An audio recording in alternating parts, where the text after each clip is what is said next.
வணக்கம் மக்களே, நான் சத்யா வர்ஷா, சமூக ஆய்வாளர் மற்றும் அரசியல் ஆலோசகராக பணியாற்றி வருகின்றேன். திரைப்படம் சார்ந்த நபர்கள் கண்டிப்பாக அரசியல் அமைப்புக்கு வரக்கூடாது என்பது என்னுடைய கருத்தாகவும் மக்களின் கருத்தாகவும் பதிவிட்டு கொண்டிருக்கின்றோம்.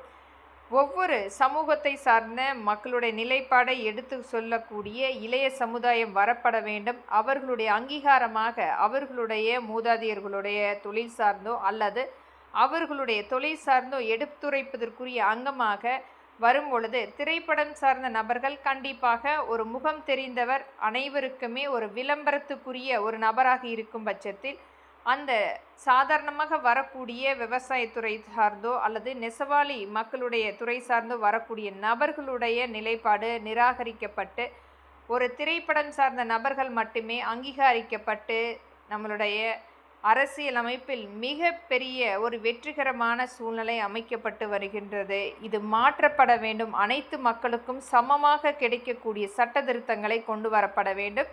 திரைப்படம் சார்ந்த நபர்கள் இன்றைக்கு ஒரு அனைத்து வகையான இவர்களுடைய ஆடம்பரமான செல்வாக்கான சூழ்நிலையை பயன்படுத்தி கட்சி ரீதியாக இவர்கள் ஏற்படுத்தி அதை வைத்தே ஒரு திரைப்படத்தை முழுமையாக நடித்து அதை மிகப்பெரிய அளவில் அங்கீகரித்து விளம்பரமாக செய்யக்கூடிய அனைத்துமே நீதிமன்றங்கள் இது ஒரு தடை சட்டமாக கொண்டு வரப்பட வேண்டும்.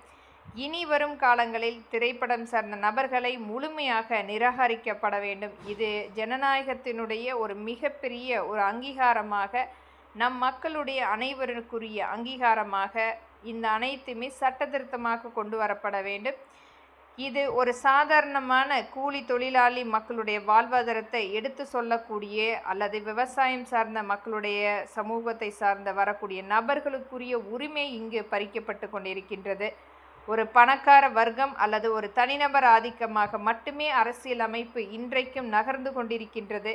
இனி வரும் காலங்களில் இது மாதிரியான நடிகர்களை முன்னிறுத்தி அரசியல் அமைப்பு ஏற்படுத்தக்கூடாது என்பதும் மக்களுடைய நிலைப்பாடு தெரிந்து அவர்களுடைய சூழ்நிலையை அன்றைக்கு அவர்கள் தெரிந்து அரசியலமைப்பு பண்ணக்கூடிய நபர் மட்டுமே அரசியலமைப்புக்கு வரப்பட வேண்டும் என்பது என்னுடைய கருத்தாக இங்கே நான் பதிவிடுகின்றேன். நன்றி, வணக்கம்.